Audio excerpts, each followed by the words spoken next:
Coca-Cola, Pepsi products. I had a wine the other day that was fucking good. Band. I don't know. It sounds like your music director is Yeah. on the grift. Gotta get the kids in here. Well, I think it was one of those things that Texas weirdly took seriously, like you wouldn't expect. Yeah. Like the whole band thing was a very I mean, if you were an athlete, you yeah. I've never Maybe German he's new guy. to the scene. Okay. Leave soon, I think. I believe. Just Go do ahead and order orders. food. We're not in any hurry. You sure? Yeah, we got time. Okay. yeah. I told her no, so I guess Let's put chicken on the pizza.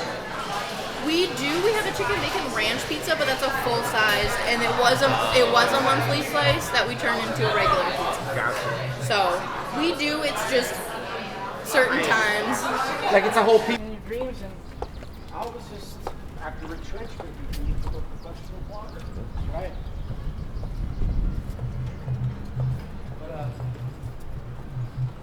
You're gonna sit here and here after the reading, and you're gonna sign all of these, and these are gonna be your copies. You have to sign these first. I was actually surprised. So you're getting 15 copies. That's amazing. Thank you.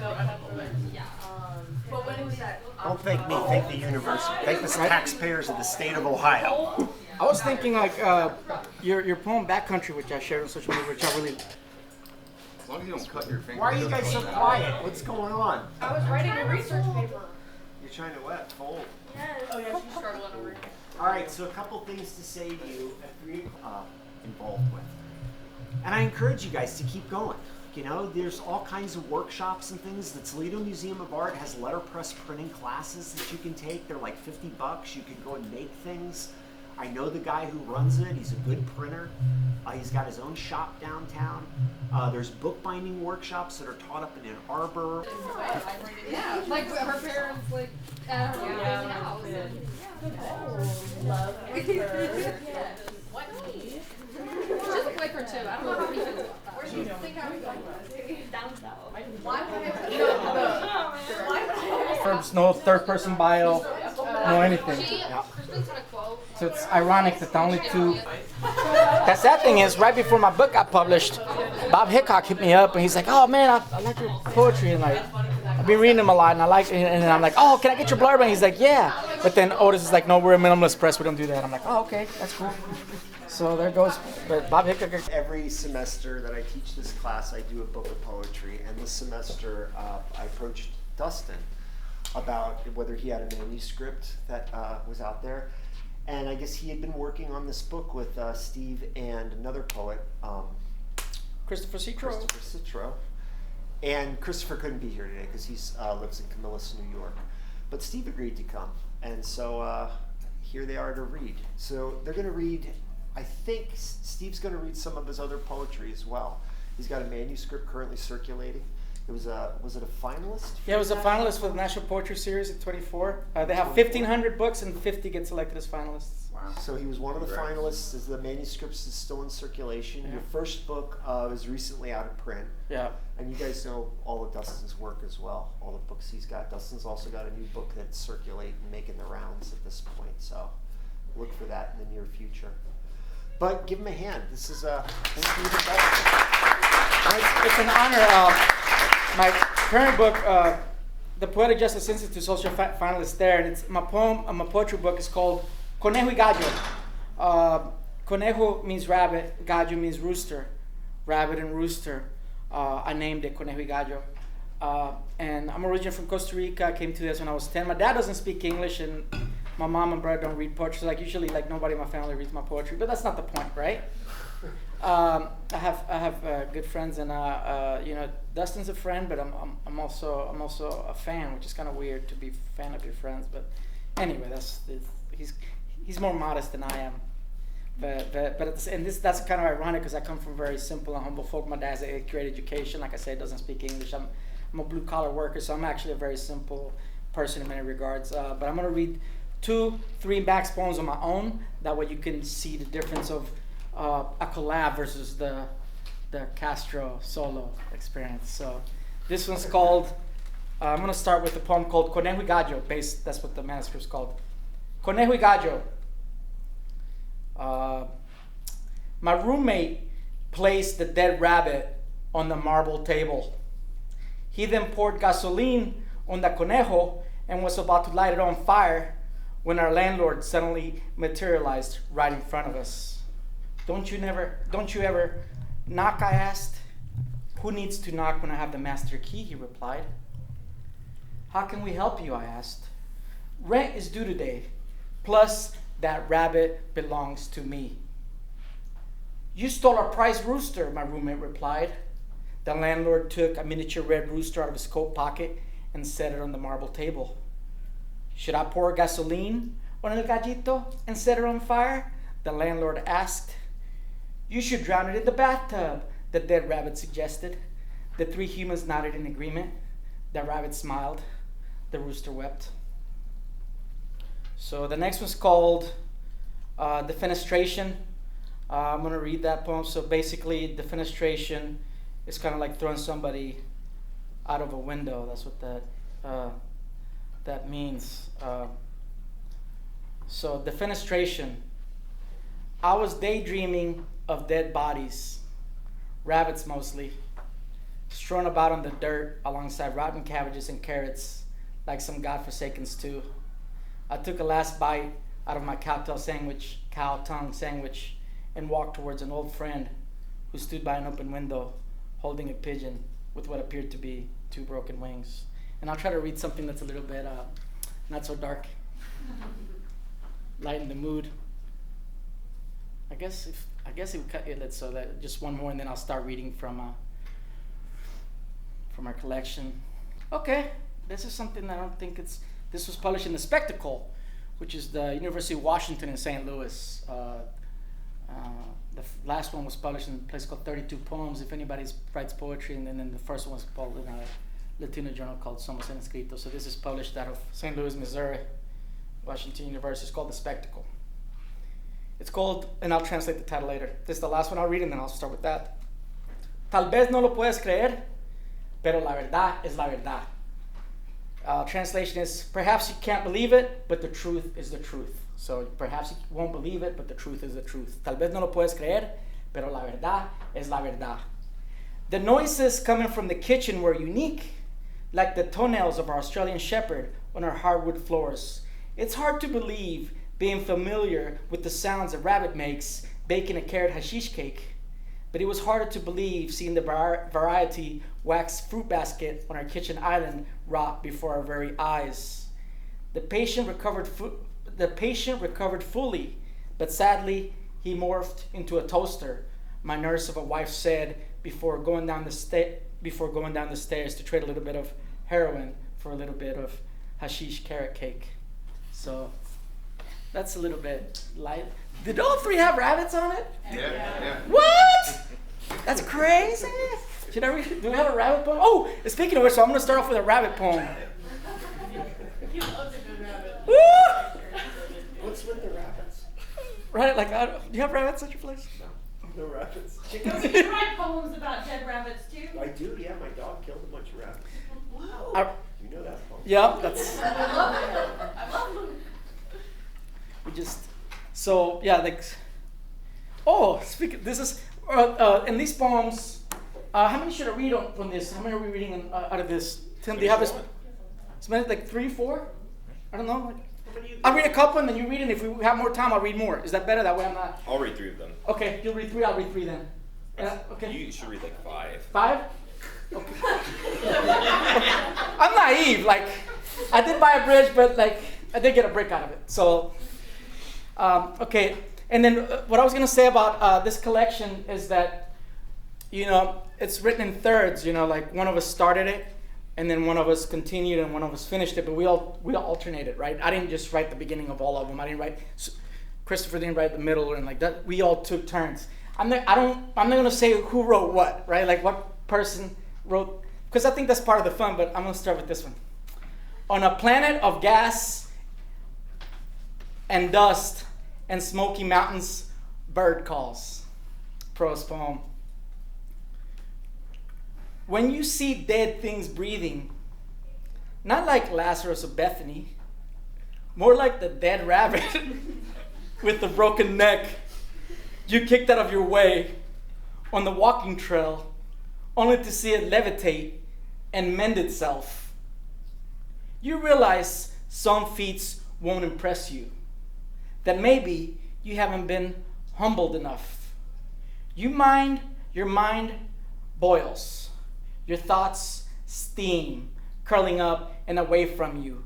A weave you stitch together diligently before it dissipates, so you have something to show for yourself the next time you're called to be more than you were the last time.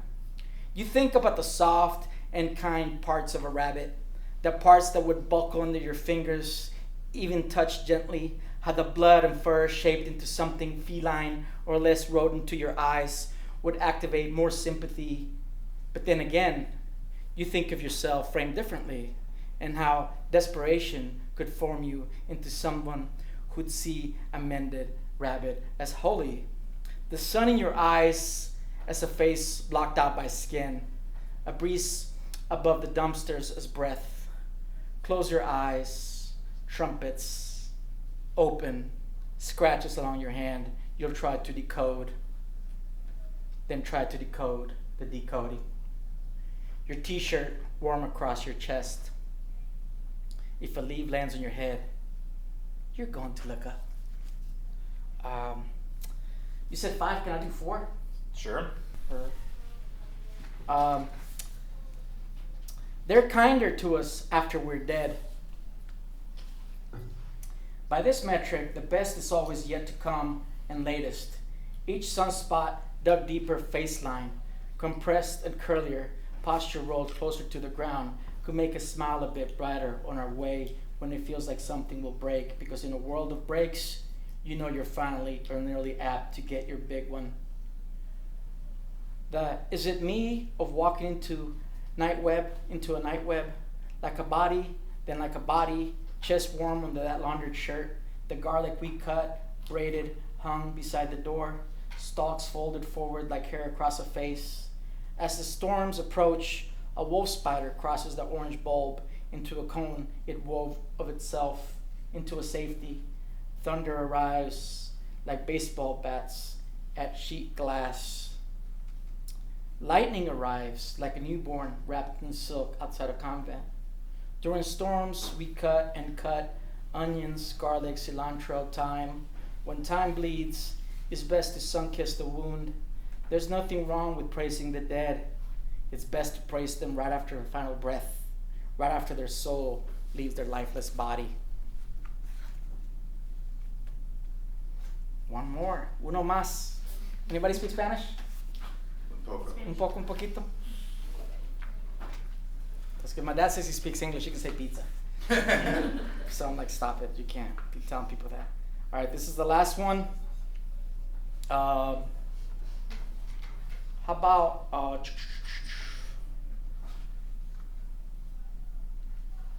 Forgotten Village? I'll end it with the Forgotten Village. Another prose poem. The air moves like large animals, white sky visible through the branches.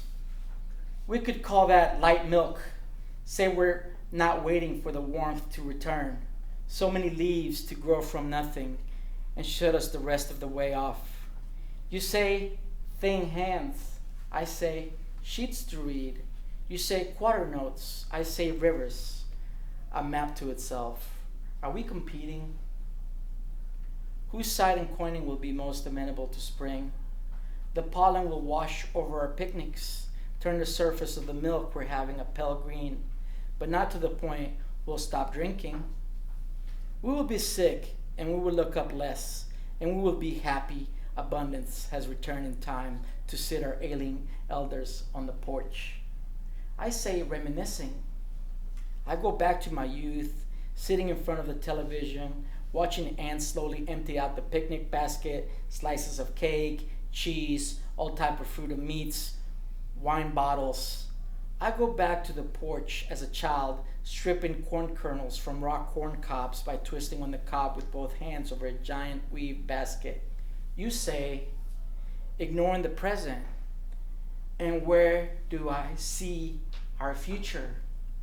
I say, a future so ancient, no one ever knew of our existence. Thank you, everybody. Appreciate that.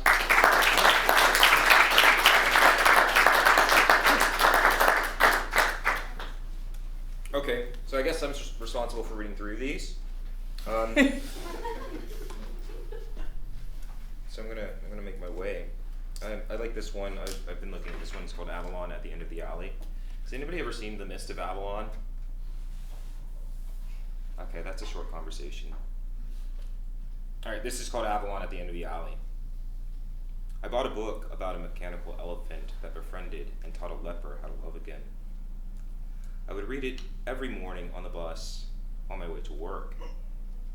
I'd pass stoplight after stoplight and be reminded of the mechanical elephant that would reach up with its massive trunk and grab a stoplight before hurling it into outer space. A shooting star no one looks at. A man points up an alley with darkness at the end. I cannot look, so I watch his finger pointing, the nail yellowish at the end. Folds of skin like an elephant's legs at each knuckle. If I took that finger between my lips, let the elephants into my valley to pound my grasslands, settle near water, I could curl there as well, listen to the breathing. If I took that finger between my lips, what entity at the end of me would it envision? Would the man curse my short-sightedness, mourn Avalon at the end of his lost alley? I've always been ravenous, seeking and letting in. Always hoped there would be more to how breathless I felt. Some undiscovered power to affirm those who have lived monsters over their victims because they believe in the redeemability of people. I no longer know which party I belong to.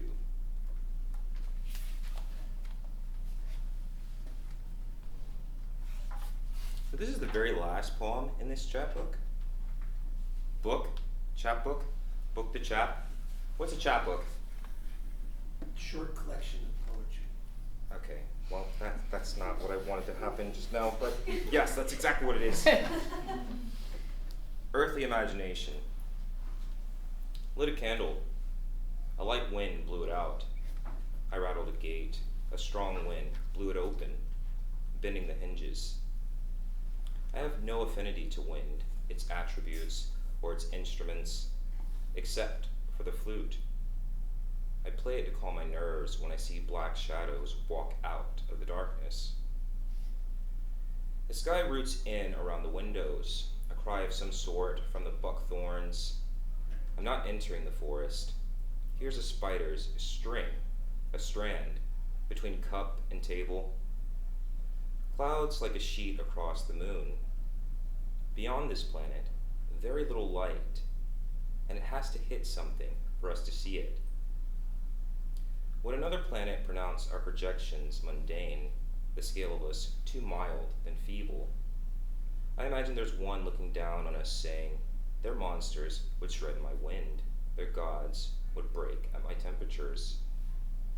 But then look at the beauty of the box that contains them, the flecks of color, the drama allowing their dreams to exceed it. If needed, I cannot hold the box, so I look. I'll miss its delicacies when they go missing.